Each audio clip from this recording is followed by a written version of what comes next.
After my husband died, my son and daughter-in-law betrayed me. I had nothing left. My company, my car, my mansion, all gone. That's when I started working as a cleaning lady for a billionaire who was about to lose everything. When I found a small, rusty key and gave it to him.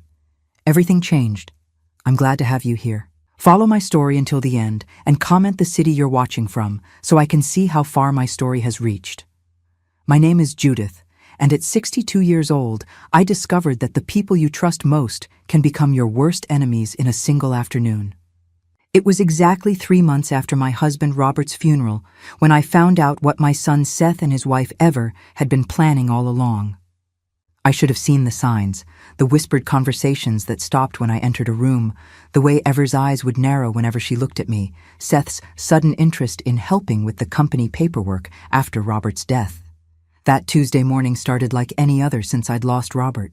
I woke up in our bedroom, my bedroom now, feeling that familiar weight in my chest, the emptiness that had become my constant companion. The house felt too big, too quiet without Robert's morning routine of coffee brewing and newspaper rustling downstairs. I was getting dressed when I heard voices in the kitchen. Seth and Ever had arrived early, which wasn't unusual since they'd been helping me manage Robert's affairs. But something in their tone made me pause at the top of the stairs. "The papers are all signed," Ever was saying, her voice carrying that sharp edge it always had when she thought she was being clever. "Your mother won't suspect anything until it's too late to change it." My blood went cold. I crept down the stairs, staying close to the wall where the old floorboards wouldn't creak. "Are you sure she can't fight this?" Seth asked. My own son, sounding worried not about me, but about getting caught. "Trust me," Ever replied with a laugh that made my skin crawl. "By the time she realizes what we've done, everything will be in your name. The company, this house, all of it. She'll be lucky if we let her stay in the guest room." I gripped the banister so hard, my knuckles turned white. This couldn't be happening. Not my Seth. Not the boy I'd raised, who I'd sacrificed everything for. "What about the life insurance money?" Seth asked. "Already transferred to our account yesterday. I told the bank you were handling all of your mother's finances now because of her emotional instability after losing Robert." The world tilted sideways. $25,000. That was my security, my safety net. Robert had worked extra shifts for years to pay those premiums, always telling me it would keep me comfortable if anything happened to him. I must have made a sound because suddenly the kitchen went quiet. "Mom?" Seth called out. "Is that you?" I had two choices: confront them now or pretend I hadn't heard anything and figure out what to do. My hands were shaking so badly I could barely grip the railing, but I forced myself to walk into the kitchen with what I hoped looked like a normal smile. "Good morning, honey," I said to Seth, my voice surprisingly steady. "Ever." I nodded to my daughter-in-law, who was sitting at my kitchen table like she owned the place, which apparently she soon would. Ever's smile was predatory. "Judith, we were just talking about you. Seth has been so worried about how you're handling everything since Robert passed." The false concern in her voice made me sick. This was the same woman who had rolled her eyes whenever Robert talked about his work, who had made snide comments about our old-fashioned house, who had always made it clear she thought she was too good for our family. "That's sweet of him," I managed to say, watching Seth avoid my eyes.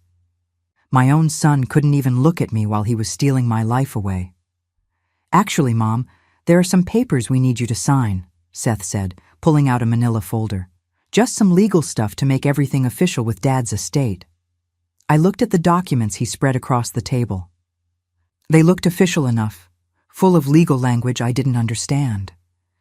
But now I knew what they really were, the final pieces of their plan to take everything Robert and I had built together. "I should probably have a lawyer look at these first," I said carefully.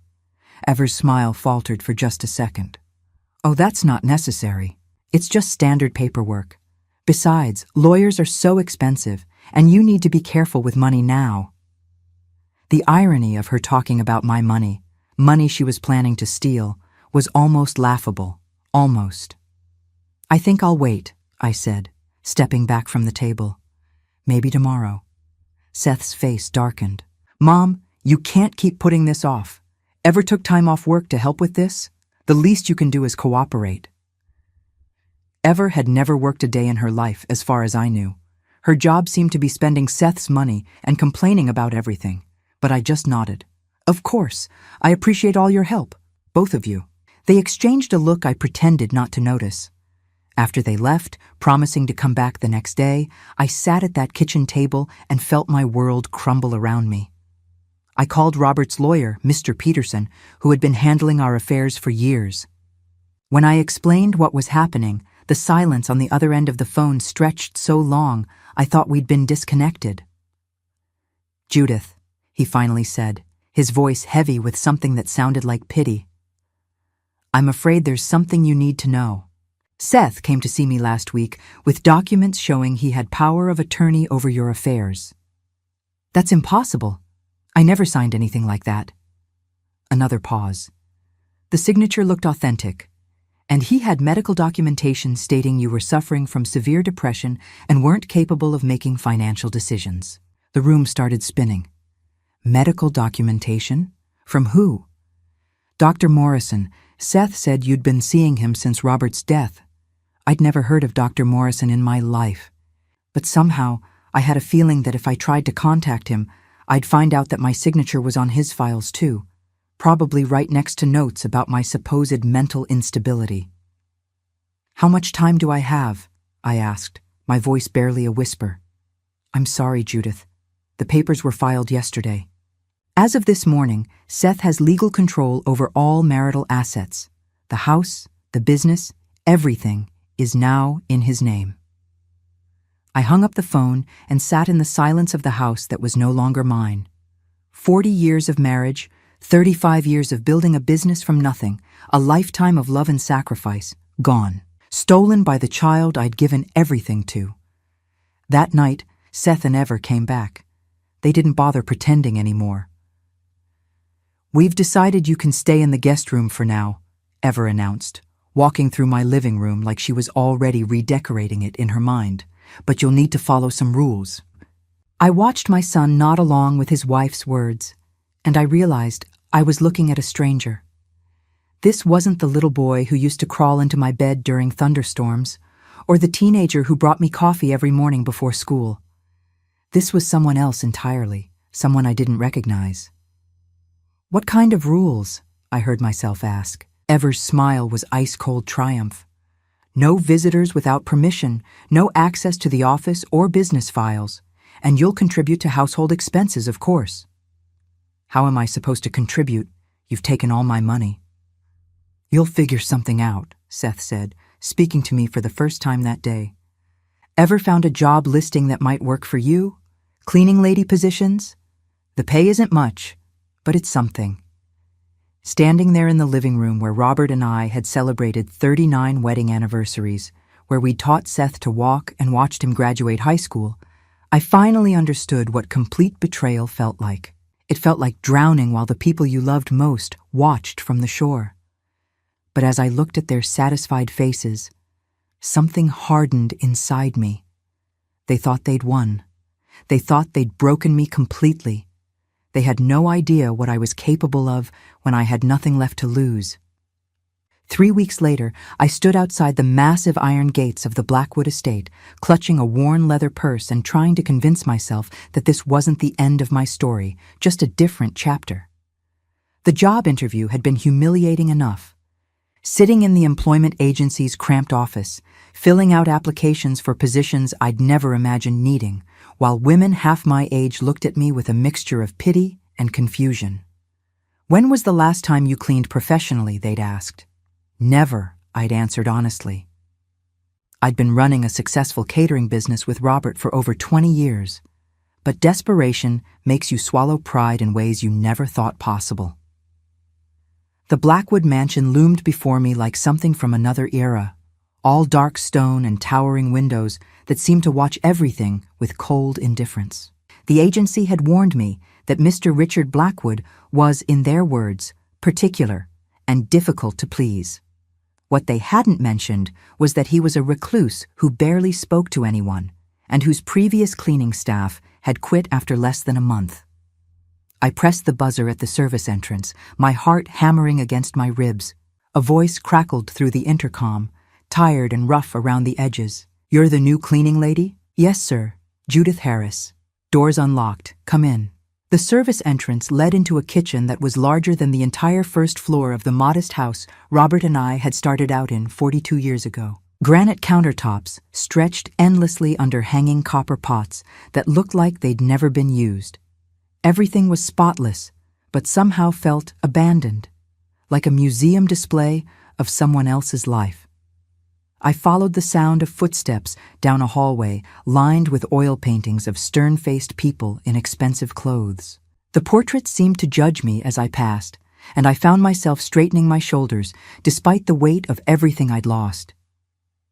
Richard Blackwood was standing in what I assumed was his study, his back to the door as he stared out a window overlooking grounds that probably cost more to maintain than most people made in a year. He was younger than I'd expected, maybe in his early 50s, with graying hair that looked like he'd been running his fingers through it, and clothes that were expensive but wrinkled, like he'd slept in them.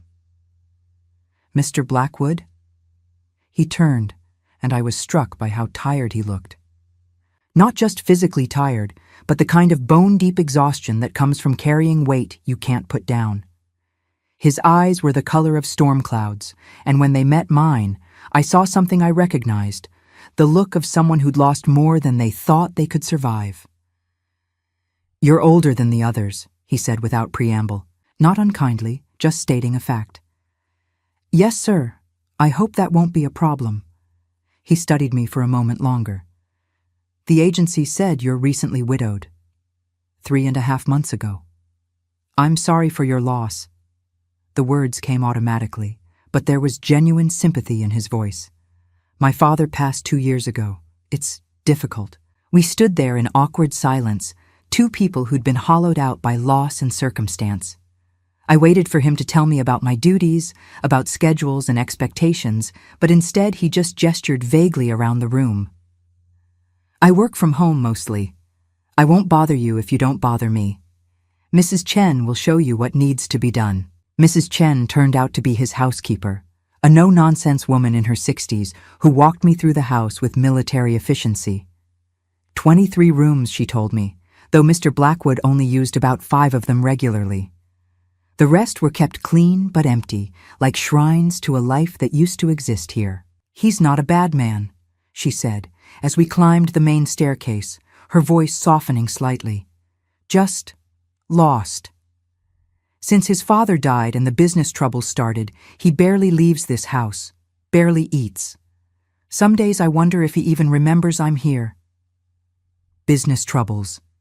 That explained the tiredness, the way his expensive clothes hung on him like he'd lost weight, the general air of a man fighting a battle he wasn't sure he could win.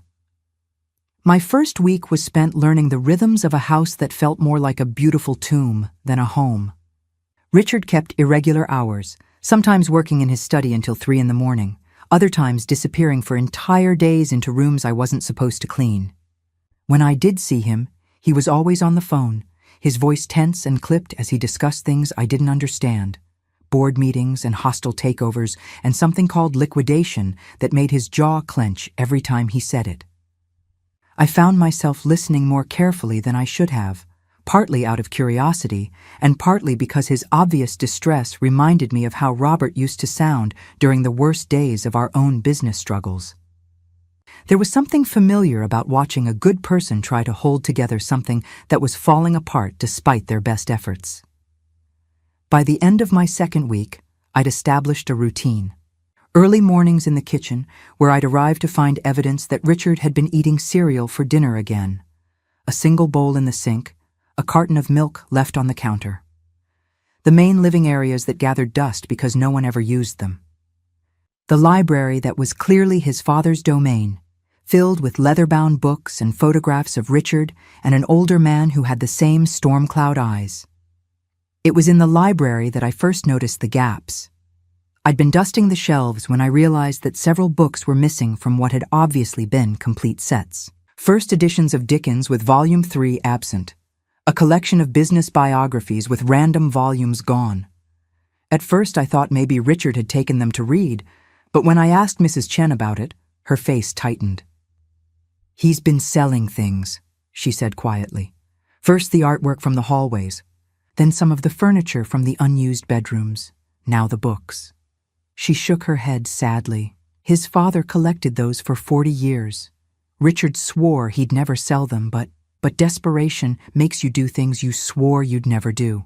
I knew that feeling intimately. That afternoon, I was cleaning Richard's study when he came in, phone pressed to his ear, pacing like a caged animal. I tried to work quietly, but his conversation was impossible to ignore. "I understand the terms of the loan," he was saying, his voice strained, "but I need more time. The company's restructuring plan is solid.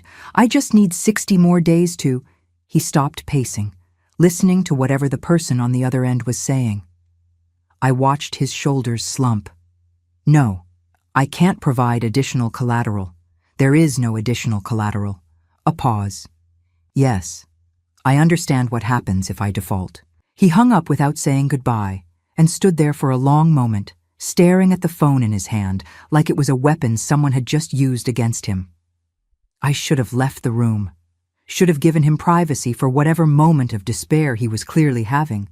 Instead, I found myself saying, "Mr. Blackwood, are you all right?" He looked up, seeming surprised to find me there.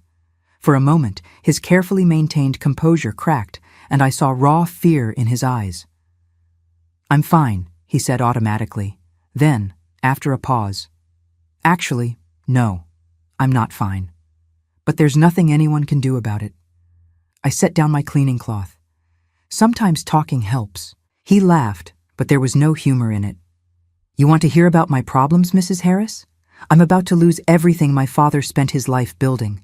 The company, this house, 40 years of work, gone because I trusted the wrong people and made stupid decisions." The bitterness in his voice was so familiar it made my chest ache. "I know something about trusting the wrong people," I said quietly. Something in my tone made him look at me more carefully. "The agency said you were recently widowed." "My husband died 4 months ago. Within 3 weeks, my son and daughter-in-law had stolen everything we'd built together.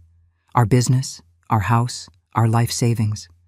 I'm 62 years old, and I'm starting over with nothing because I trusted family more than lawyers." Richard's eyes widened. "Jesus, I'm sorry, that's devastating?" "Yes, it is." I picked up my cloth again, needing something to do with my hands. "But you know what I learned? Rock bottom is a solid place to build from." He was quiet for a long time after that. When he finally spoke, his voice was softer. "How do you do it? How do you keep going when everything falls apart?" I thought about it carefully before answering. "You find something worth fighting for, even if it's just the chance to prove that you're stronger than the people who tried to break you." That night, as I rode the bus home to my tiny studio apartment, the only place I could afford on my cleaning salary, I found myself thinking about Richard Blackwood. There was something about his situation that felt familiar beyond just the financial troubles. The way he moved through that enormous house like he was apologizing for taking up space. The careful way he spoke about his father, like he was afraid of disappointing a memory. I recognized the signs because I'd lived them. He wasn't just losing a business or a house. He was losing his identity, his sense of who he was supposed to be in the world. What I didn't know yet was that helping him find his way back would become the key to finding my own. It was on a gray Thursday morning, exactly 6 weeks into my employment at the Blackwood estate, when I found the key that would change everything. I'd arrived early that day, as had become my habit.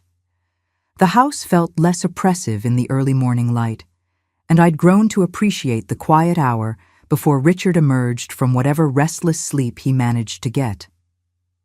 "Mrs. Chen had mentioned the day before that she'd be visiting her sister in the city, so I knew I'd be alone with my thoughts and my cleaning routine. Richard had been having an especially difficult week. I'd overheard fragments of phone calls that painted a grim picture, something about final notices and foreclosure proceedings. The previous evening I'd found him in the library, sitting in his father's old leather chair with his head in his hands, surrounded by open books and scattered papers.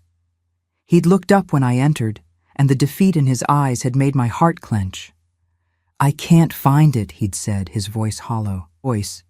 20 years I've been looking, and I can't find it." "Find what?" I'd asked, setting down my dustcloth. He gestured at the chaos around him. "Something my father hid. Something important. He used to tell me stories about it when I was young, but I thought they were just stories." He'd rubbed his eyes like a man who hadn't slept properly in months. Before he died, he kept insisting there was something in this library that would save the company. But he was so sick, so confused toward the end. I thought it was just the medication talking. I'd helped him gather the scattered books that night, noting how carefully he handled each one, how his fingers lingered on the pages like he was trying to absorb his father's memory through touch. Some of the volumes were clearly valuable first editions, the kind of books that belonged in museums rather than private libraries. Others were practical business texts, annotated in the margins with what I assumed was his father's handwriting. Now, in the morning light, I stood in that same library and decided to give it a thorough cleaning. Not just dusting, but the kind of deep cleaning that involved moving books and wiping down every surface. If Richard's father had hidden something here, maybe a fresh pair of eyes would spot what grief and desperation had missed. I started with the lower shelves, working methodically from left to right. Many of the books hadn't been moved in years, evidenced by the dust outlines on the shelves behind them. As I cleaned, I found myself reading the titles, getting a sense of the man who had collected them. Business strategy guides sat next to philosophy texts. Historical biographies were shelved alongside technical manuals about manufacturing and industry. It was when I reached a section of particularly old volumes that I noticed something odd. One book, a leather-bound copy of Industrial Revolution in America, felt different when I lifted it. Too light, somehow. The binding looked authentic, but when I opened it, I discovered why it felt wrong. The pages had been carefully cut out, leaving only the outer edges intact. Hidden in the hollow center was a small object wrapped in oiled cloth. My hands trembled as I unwrapped it. Inside was an old brass key, tarnished with age but still solid. Attached to it with a thin chain was a small metal tag with a number engraved on it. 47. I stared at the key, my heart racing. This had to be what Richard's father had been talking about. But a key to what? I looked around the library with new eyes, searching for anything that might correspond to the number 47 or require a key to open. That's when I heard Richard's footsteps in the hallway. I quickly rewrapped the key and slipped it into my apron pocket, my mind racing. Should I tell him immediately? Part of me wanted to run to him with the discovery, to see the hope return to his eyes. But another part, the part that had learned to be cautious after everything Seth and Ever had done, wanted to understand what I'd found before I said anything. Richard appeared in the doorway, already dressed for the day but looking like he'd barely slept. His shirt was wrinkled, his tie loosely knotted, and there was a 3-day stubble that suggested grooming had become less important than crisis management. "Good morning, Mrs. Harris," he said, his voice hoarse. "You're here early." "I wanted to give the library a proper cleaning," I said, surprised by how normal my voice sounded despite the key burning like a secret in my pocket. "I hope you don't mind." He managed a weak smile. "Of course not. I appreciate everything you do." He paused, looking around the room with the same expression he'd worn the night before. "I don't suppose you've come across anything unusual while cleaning?" The key seemed to pulse against my leg through the fabric of my apron. I forced myself to meet his eyes. "What kind of unusual?" "I don't know. My father was always talking about contingencies, backup plans. He was paranoid about keeping all his eggs in one basket, as he put it." Richard walked to the window, staring out at the grounds that would soon belong to someone else. The last few months before he died, he kept insisting he'd left me something that would help if the business ever got into serious trouble. but I've torn this room apart looking for it. Maybe he didn't mean something in the room, I said carefully. Maybe he meant something the room would lead you to. Richard turned to look at me, a flicker of interest replacing some of the despair. What do you mean? I don't know, I'm just thinking out loud. I continued dusting, trying to appear casual while my thoughts raced. When my husband Robert was sick, he started leaving me notes in strange places. Not just love notes, but practical things.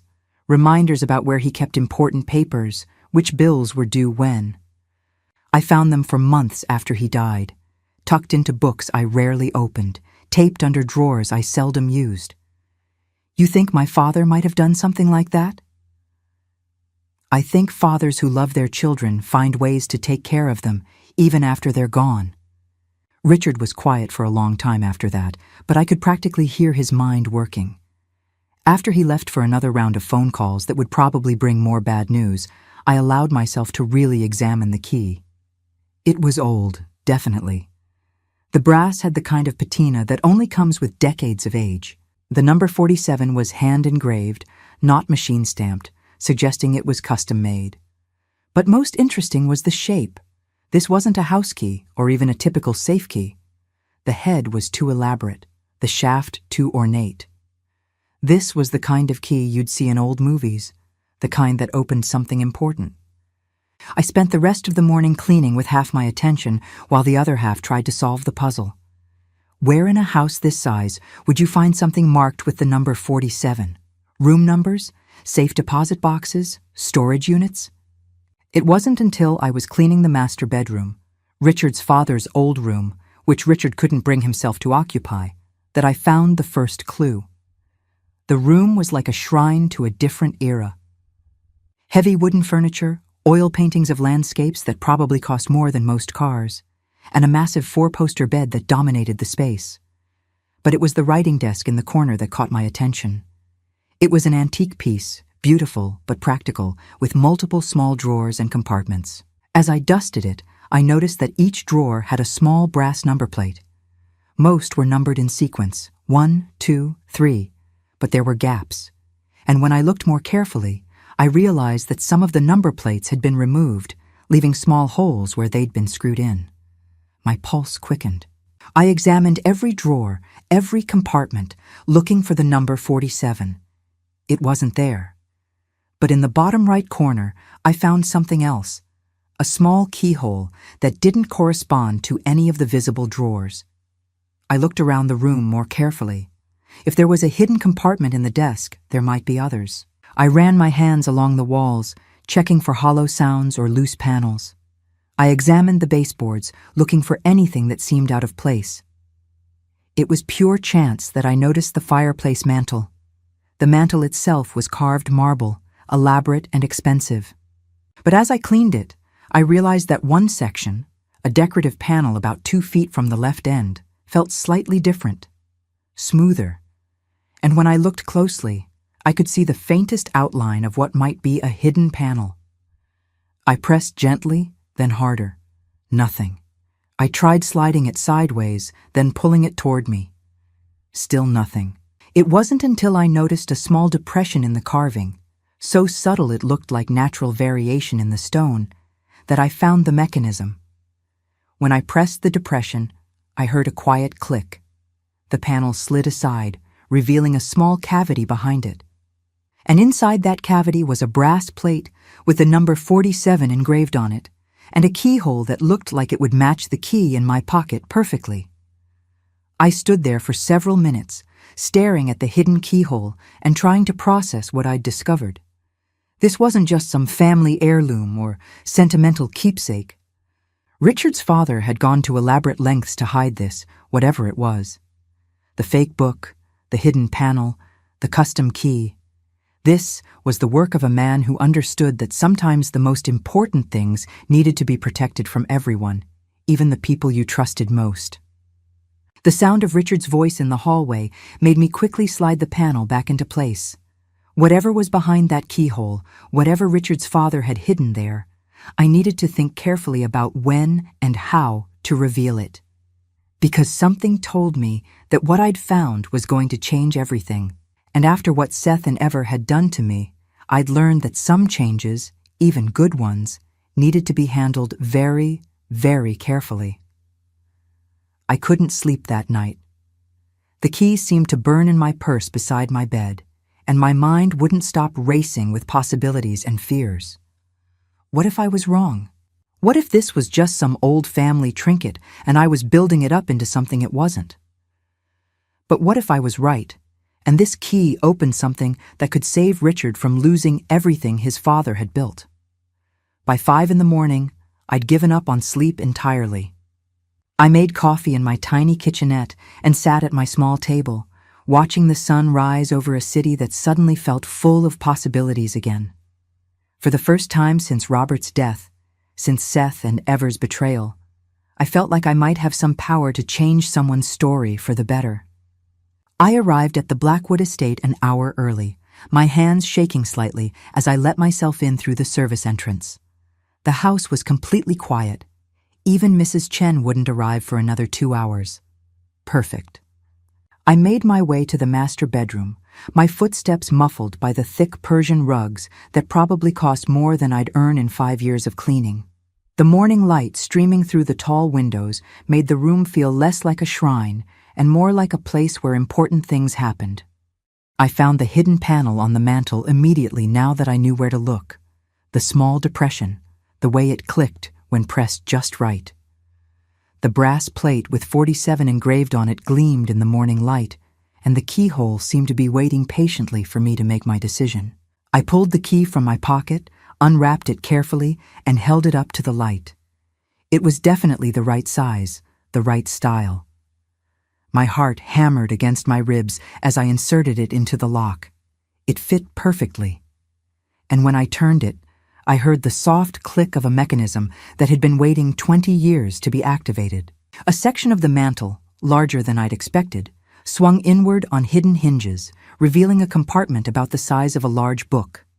Inside was a metal document box, the kind you'd use for really important papers, and a manila envelope thick with contents I couldn't guess at. I lifted out the document box first. It was heavier than I'd expected, and I could hear papers shifting inside. There was a combination lock on it, but when I tried to open it, I discovered it wasn't locked. Richard's father had trusted that hiding it would be security enough.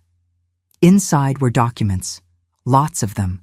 The first thing I saw was a business contract, dated 23 years ago, between Blackwood Industries and Harris Catering Services. My breath caught in my throat. Harris Catering Services. That was my business, mine and Robert's. With trembling fingers, I pulled out the contract and read it carefully. It was a partnership agreement, not just a catering contract, but an actual business partnership. Robert's signature was at the bottom, alongside that of Richard's father, Edmund Blackwood. According to the document, Robert had provided startup capital for a major expansion of Blackwood Industries back when Richard was still in college. In return, he'd been given a 25% stake in the company and a seat on the board of directors. I stared at the papers in disbelief. Robert had never mentioned this, never said a word about being part owner of a major corporation. But as I read further, I began to understand why. The next document was a letter, written in Robert's familiar handwriting. "Edmund," it began, "I've thought carefully about your offer to buy out my stake in the company. While the money would be helpful for expanding Harris Catering, I think the partnership has been more valuable than either of us anticipated. However, I'm willing to consider a modified arrangement. Instead of selling my shares, I propose we place them in trust for your son Richard, to be transferred to him when he turns 30 or when you retire, whichever comes first. In exchange, you continue the quarterly profit-sharing payments to Harris Catering, but increase them by 15% to account for my foregone ownership rights. This way, Richard inherits a fully consolidated company, and Judith and I maintain our financial partnership with Blackwood Industries without the complications of active ownership. I trust you'll find this arrangement satisfactory." The letter was dated 15 years ago. I quickly calculated. Richard would have been 35 then, well past the age when the shares should have transferred to him. I kept reading, finding more documents that painted a picture I'd never imagined. Financial statements showing regular payments from Blackwood Industries to Harris Catering Services. Payments that had continued right up until 6 months ago, just before Robert's death. Business correspondence between Robert and Edmund discussing expansion plans, investment strategies, even personal matters about their children and marriages. They hadn't just been business partners, they'd been friends. But the most shocking document was at the bottom of the box. It was a copy of a stock transfer, dated just 2 months before Edmund Blackwood's death, officially transferring the 25% stake in Blackwood Industries to Richard, as Robert had requested years earlier. According to these papers, Richard owned a quarter of his own father's company and didn't even know it. I sat back on my heels, trying to process what I'd discovered. If Richard owned 25% of Blackwood Industries, then whoever was trying to take the company away from him was essentially stealing from him twice over. But more than that, they were stealing from Robert's legacy, and from me. Because if Robert owned those shares when he died, and if Seth had used fraudulent documents to steal everything Robert owned, then Seth currently held stock certificates worth.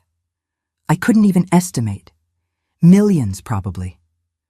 My hands shook as I opened the manila envelope.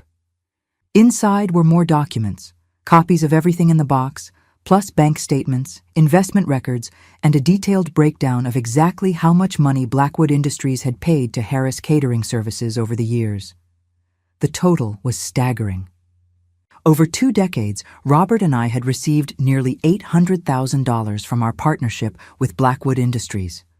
Money that I'd always assumed came from our catering contracts, but which had actually been profit-sharing from Robert's ownership stake. At the very bottom of the envelope was one final letter, this one addressed to me personally. Judith, it read in Edmund Blackwood's careful script. If you're reading this, then something has happened to both Robert and myself, and my son Richard is likely facing the greatest crisis of his life. The documents in this box represent not just a business partnership, but a friendship that sustained both our families through good times and difficult ones. Robert never wanted you to know about the ownership stake because he worried you'd feel obligated to be involved in business decisions you had no interest in making. But he also never wanted you to be left without security if something happened to him. The shares that now belong to Richard are worth substantially more than Robert's original investment. But more importantly, they represent a bond between our families that I hope will continue into the next generation. Richard is a good man, but he's never had to fight for anything the way Robert and I did when we were building our businesses from nothing. If he's in trouble, and if you're in a position to help him understand what he truly owns, I hope you'll consider it an honor to help Robert's memory protect my son the way Robert protected me all those years ago. With great respect and gratitude, Edmund Blackwood. I read the letter 3 times before the full implications sank in. Richard wasn't just losing his father's business, he was losing a business that was partially mine. And Seth, by stealing my inheritance, had stolen something that could save the man who'd been paying my bills for 20 years without either of us knowing it. The irony was almost overwhelming. The son who had betrayed me held the key to saving the man whose family had been supporting mine for decades. And I was the only one who knew the truth. I carefully replaced all the documents in the box and envelope, then locked the hidden compartment. But I didn't return the key to its hiding place in the hollow book. Instead, I slipped it back into my pocket. I had some thinking to do. When Richard finally emerged from his room that morning, he looked worse than I'd seen him yet. His phone had been ringing constantly since 7, and from the fragments of conversation I'd overheard, the news wasn't good. Mrs. Harris, he said when he found me in the kitchen, I need to ask you a favor. Of course. He ran a hand through his already disheveled hair. I may not be able to pay your salary next week. The bank is accelerating some deadlines. I understand if you need to find other employment. I looked at this man who had no idea he owned a quarter of his own company, who was about to lose everything because he didn't know what his father and my husband had built together, and I made my decision. Mr. Blackwood, I said carefully, before you make any final arrangements with the bank, there's something I need to show you. The hope that flickered in his eyes was almost painful to see. What do you mean? I pulled the key from my pocket and set it on the kitchen counter between us. Your father did leave you something, and I think it's exactly what you've been looking for. He stared at the key for a long moment, then looked up at me with an expression I couldn't quite read. You found it? Where? In a book in the library, but Mr. Blackwood, Richard, this is bigger than you think it is. Much bigger. And as I led him upstairs to show him what his father had hidden all those years ago, I realized that finding that key had changed more than just Richard's future. It had given me a chance to rewrite my own. Richard's face went through a series of emotions as I showed him the hidden compartment and its contents. First disbelief, then recognition, then something that looked like grief mixed with anger. 25%, he said quietly, holding the stock certificates with hands that trembled slightly. I own a quarter of my own company and had no idea. Your father and my husband were protecting you both, I said, sitting beside him on the antique chair in the master bedroom. Robert never wanted me to feel burdened by business decisions. Your father wanted to make sure you inherited a unified company. Richard looked up from the documents, his storm-gray eyes focusing on me with new intensity. Your husband, Robert, Harris Catering Services. You said your son stole your business. Everything. The company, the house, all our savings, even the life insurance money. The familiar pain twisted in my chest, but for the first time it was accompanied by something else. Hope. But according to these papers, Seth didn't just steal from me, he stole from you too. How do you mean? I pulled out the bank statements that showed the quarterly payments from Blackwood Industries to Harris Catering. For 20 years, your company has been paying mine profit-sharing money. Robert owned those shares when he died, which means legally they should have come to me. But Seth used forged documents to take everything in Robert's name. Richard's jaw clenched as he understood the implications. So your son currently holds stock certificates that belong to you, which represent ownership in my company. Stock certificates that could save Blackwood Industries from being taken over. And that he has no legal right to possess. We sat in silence for several minutes, both processing the magnitude of what we'd discovered. Finally, Richard spoke. Mrs. Harris, Judith, I need to ask you something, and please be honest with me. When you found this key, when you figured out what it opened, why didn't you just take these documents to a lawyer and claim what was rightfully yours? You could have walked away from all of this. I considered his question carefully, because walking away is what I did wrong the first time. When Seth and Ever started their manipulation, when I sensed something was off but convinced myself I was being paranoid, I walked away from my own instincts. I let them isolate me, make me doubt myself. I met his eyes. I'm not walking away anymore, even though helping me means confronting your son? Especially because of that. Richard stood and walked to the window, staring out at the grounds that might soon belong to strangers. There's something I need to tell you. About the people who are trying to take over Blackwood Industries. What about them? The primary investor, the one who's been buying up debt and pressuring the bank to foreclose. His name is Marcus Webb, but he's working with a shell company called Evergreen Holdings. My blood went cold. Evergreen Holdings? You know it? Ever. My daughter-in-law's name is Ever. She always said she was going to name her business Evergreen something when she got around to starting one. My mind raced through the implications. Richard, I think Seth and Ever aren't just thieves. I think they're part of the group trying to destroy your company. Richard turned from the window, his face pale. That's not possible. How would they even know about Blackwood Industries? Through the financial statements they stole from Robert's files. They would have seen the quarterly payments, seen how much money was coming from your company. Even if they didn't understand the ownership structure, they'd know there was a connection. So they steal your husband's shares, then use their knowledge of the company's financial situation to help orchestrate a takeover. Richard's voice was tight with controlled fury. They profit twice, once from stealing your inheritance and again from destroying my family's business. It's worse than that, I said, pieces clicking into place in my mind. If they succeed in taking over Blackwood Industries, they'll own the company that's been making payments to Harris Catering Services. They'll effectively own both sides of the partnership your father and Robert built. Richard was quiet for a long time, but I could practically hear his mind working. Finally, he spoke. "Judith, I'm going to make you an offer. But before I do, I want you to know that you don't owe me anything. You could take these documents to a lawyer tomorrow, prove that your son stole property that wasn't his to take, and claim the shares that rightfully belong to you. You'd be a wealthy woman, and you'd never have to work as a cleaning lady again. But if you're willing to work with me, if you're willing to be my partner in this fight, I think we can do more than just recover what was stolen. I think we can make sure your son and daughter-in-law pay for what they've done to both our families." I studied his face, looking for any sign of the desperation that might make him promise things he couldn't deliver. But what I saw was something else entirely. Determination.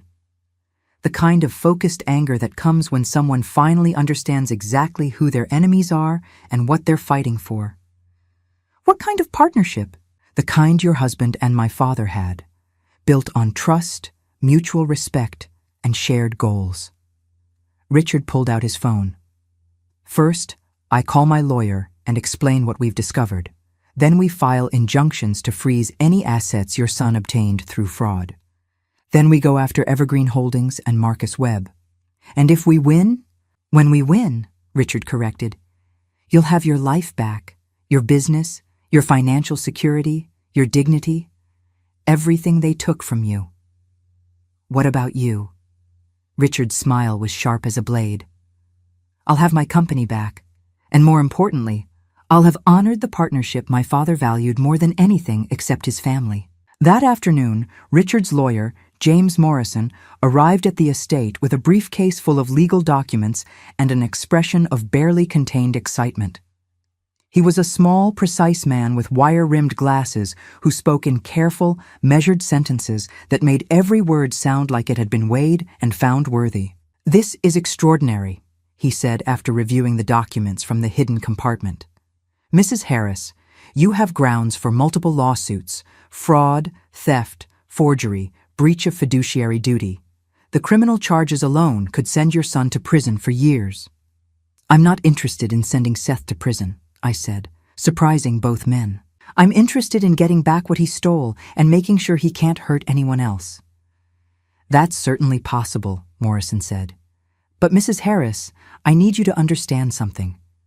Fighting this kind of case can be expensive, time-consuming, and emotionally devastating. Are you prepared for what your son and daughter-in-law might do when they realize what you're threatening to take away from them?" I thought about Seth's face when he told me I'd be lucky if they let me stay in the guest room of my own house. I thought about Ever's cold satisfaction as she outlined the rules I'd have to follow to remain in their good graces. I thought about the months I'd spent working as a cleaning lady, believing I was alone in the world with nothing left to fight for. "Mr. Morrison," I said calmly, "they already did the worst thing they could do to me. They made me believe I was powerless. Now I know better." Richard leaned forward in his chair. "James, how quickly can we move on this?" "With evidence this solid, very quickly.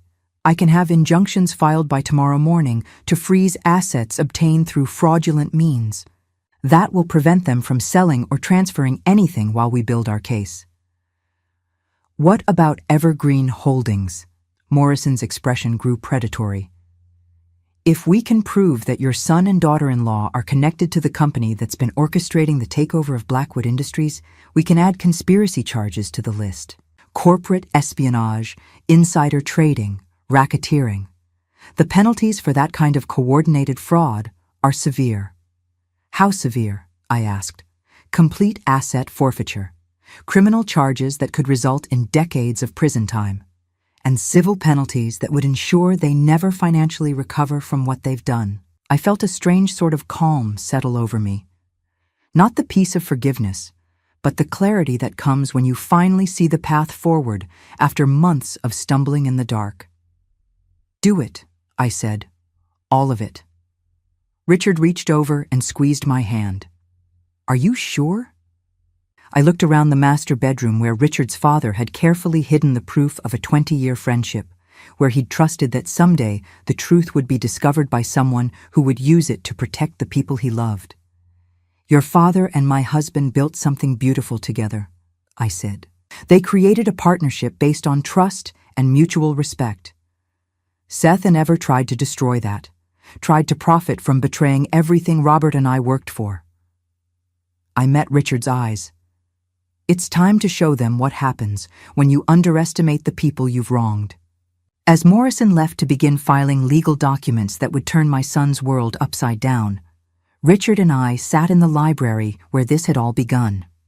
The hollow book was back on the shelf, but now it felt less like a hiding place and more like a treasure chest that had finally yielded its secrets. Judith, Richard said quietly, I want you to know something. Even if we recover everything that was stolen, even if we save Blackwood Industries and send your son to prison, I don't want you to go back to working as a cleaning lady. What do you mean? I mean you belong here, not as an employee, but as a partner, the way it should have been all along. For the first time since Robert's death, I felt like I was exactly where I belonged, and tomorrow Seth and Ever were going to learn that the woman they'd tried to break was about to break them instead. The phone call came at exactly 9:15 in the morning, 3 days after Morrison had filed our injunctions. I was in Richard's study, helping him review financial projections for Blackwood Industries' recovery, when his lawyer called with news that made us both smile for the first time in weeks.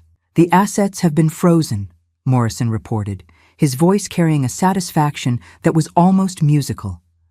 Your son's bank accounts, the business accounts for Harris Catering Services, even his personal property. Everything obtained through fraudulent documentation is now under court protection pending resolution of the case. What was his reaction? Richard asked. Panic, from what I understand. His lawyer called my office 6 times yesterday trying to negotiate a settlement. Apparently, Mr. Seth Harris is very eager to avoid criminal charges. I felt a strange mixture of sadness and vindication. This was my son, the little boy I'd raised, who was now learning what it felt like to have everything stripped away in a single morning. But he'd made his choices, just as I was making mine. What about Ever and Evergreen Holdings? I asked. That's where things get interesting, Morrison continued. When we filed documents requesting disclosure of Evergreen Holdings' ownership structure, they immediately tried to dissolve the company and transfer assets offshore. Fortunately, we anticipated that move and had already requested freezing orders for any subsidiary companies. Richard leaned back in his chair, a predatory smile playing at his lips. So they're trapped. Completely. And Mrs. Harris, you'll be interested to know that when we executed search warrants on Evergreen Holdings offices, we found extensive files on Blackwood Industries dating back 2 years. Financial records, internal memos, strategic plans. Your daughter-in-law has been planning this takeover for much longer than we originally thought. The implications sent a chill through me. Ever hadn't just opportunistically stolen from Robert's estate.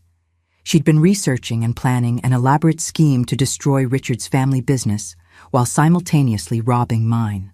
How did she know so much about Blackwood Industries? I asked. According to the documents we recovered, she hired a private investigator to research all of your husband's business connections after his diagnosis with cancer. She's been planning this since before he died, Mrs. Harris. The inheritance theft was just the first step in a much larger scheme. I closed my eyes, feeling the full weight of Ever's calculated cruelty. She hadn't just stolen from a grieving widow. She'd been preparing to destroy 2 families while Robert was still alive, still fighting for his life. Where does this leave us legally? Richard asked. In an extraordinarily strong position. We have proof of fraud, conspiracy, theft, and attempted corporate espionage. The prosecution is prepared to offer plea agreements, but frankly, I don't think we need to negotiate. 2 weeks later, I stood in a courtroom watching my son try to explain to a federal judge how he'd obtained legal authority over assets he'd never been entitled to inherit. Seth looked smaller somehow, diminished in his expensive suit that he could no longer afford.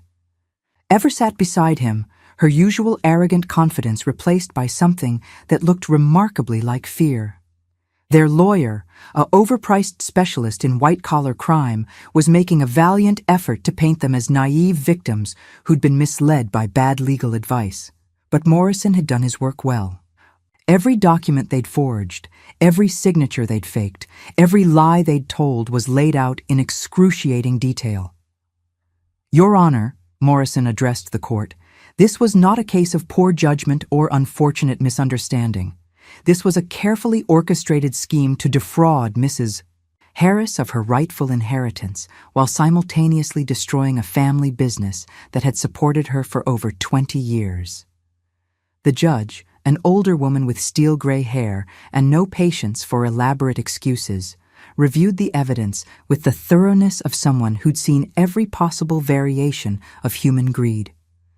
"Mr. Harris," she finally said, addressing Seth directly, "do you have anything to say before I render my decision?" Seth stood slowly, his hands visibly shaking. For a moment, I thought he might apologize, might finally show some recognition of what he'd done to his own mother. Instead, he said, "Your Honor, I was only trying to protect my family's future." The words hit me like a physical blow. Even now, even facing the complete destruction of everything he'd stolen, Seth couldn't acknowledge that I was his family too. The judge's expression hardened. "Mr. Harris, you weren't protecting your family. You were destroying it." The final judgment was swift and comprehensive. Complete restitution of all stolen assets, including Harris Catering Services, the house, and the $25,000 in life insurance money. Criminal charges that would result in 18 months in federal prison for Seth and 2 years forever, who had been determined to be the primary architect of the scheme. And civil penalties that included the dissolution of Evergreen Holdings and the return of all assets to Blackwood Industries. But perhaps most importantly, the court officially recognized my ownership of the 25% stake in Blackwood Industries that Robert had held at the time of his death. As Seth and Ever were led away in handcuffs, a sight that should have brought me satisfaction but instead just felt like the end of a very long, very painful chapter, Richard and I walked out of the courthouse into brilliant autumn sunlight. "How do you feel?" he asked as we reached his car. I considered the question seriously. "Empty," I said finally, "but not in a bad way. Like I've been carrying something heavy for so long that I forgot what it felt like to stand up straight." Richard nodded, understanding in a way that only someone who'd been through their own betrayal could. "What do you want to do now?" "I want to go home," I said. Then I realized what I'd said and laughed, except I'm not sure where that is anymore. "I have an idea about that," Richard said, starting the car, "if you're interested." 3 months later, I stood in the renovated offices of Harris Blackwood Industries, looking out at the San Francisco skyline and marveling at how much my life had changed. The company nameplate on my desk read, "Judith Harris, Vice President of Operations," a title that reflected my new role as Richard's equal partner in running the business our husbands had built together. Richard had insisted on the partnership restructuring, despite my protests that I hadn't contributed nearly as much as his father or mine had over the years. "You found the key," he'd said simply. "Without you, none of this would have been possible. Besides, this is what our fathers would have wanted." He was right. The documents from Edmund's hidden compartment had included detailed plans for exactly this kind of partnership structure, carefully thought-out provisions for bringing family members into the business as equal partners rather than junior employees. Harris Catering Services had been fully restored and was now operating as a subsidiary of the larger company, providing corporate catering services to clients throughout the Bay Area. The house that Seth and Ever had stolen was mine again, though I'd decided to sell it and use the money to buy a smaller place closer to the office. Mrs. Chen had been promoted to head of household management for the Blackwood estate, a position that came with a substantial salary increase and the kind of respect she'd always deserved. And Richard had moved out of his father's bedroom and into the master suite, finally ready to claim his place as the head of his family's legacy. But perhaps the most surprising change was personal. Richard and I had discovered that the partnership our husbands had built wasn't just professional, it was deeply personal. Two families who had supported each other through decades of challenges, who had trusted each other with their most important decisions, who had created something beautiful together. "Any regrets?" Richard asked, joining me at the office window with 2 cups of coffee, a ritual we'd established during the long weeks of rebuilding the company. "About Seth and Ever?" I shook my head. "They made their choices. I can't save someone who doesn't want to be saved." "That's not what I meant." I looked at him, this man who had become not just my business partner, but my closest friend. "What did you mean?" "I meant about everything. Walking away from cleaning houses, taking on all this responsibility, dealing with lawyers and board meetings and corporate politics." I smiled, thinking about the woman I'd been 6 months ago, broken, isolated, convinced that her life was over at 62. "Richard, 6 months ago I thought I had nothing left to live for. I thought I was going to spend the rest of my life paying for mistakes I didn't make, suffering for trusting people I should have been able to trust. And now I know better. Now I know that sometimes the people who try to destroy you end up giving you exactly what you need to rebuild yourself into something stronger." Richard raised his coffee cup in a mock toast. "To second chances." "To partnerships," I corrected, clinking my cup against his. "The kind that last." Through the office window, I could see the San Francisco Bay stretching out toward the horizon, full of possibilities I was just beginning to imagine. Somewhere in the city below, Seth was serving his sentence and learning what it meant to lose everything you thought was yours. Ever was doing the same, probably plotting her next scheme, and never understanding that her real mistake hadn't been getting caught. It had been underestimating the people she'd tried to break. But I wasn't thinking about them anymore. I was thinking about Robert, and how proud he'd be to see that the partnership he'd built with Edmund Blackwood had survived and flourished despite every attempt to destroy it.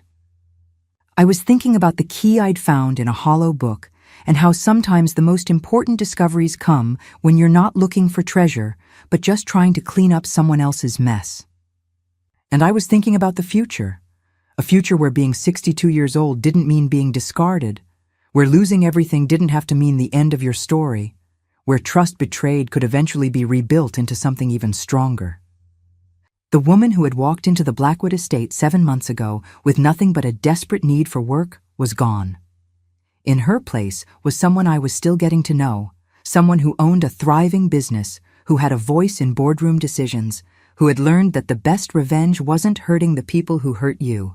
The best revenge was building something so beautiful, so strong, so lasting that their attempts to destroy you became nothing more than footnotes in the story of everything you accomplished afterward. Outside the window, the sun was setting over the bay, painting the sky in shades of gold and crimson. Tomorrow would bring new challenges, new opportunities, new chapters in the story that had started with a rusty key and a leap of faith. And for the first time in longer than I could remember, I was looking forward to finding out what came next. Now I'm curious about you who listened to my story. What would you do if you were in my place? Have you ever been through something similar?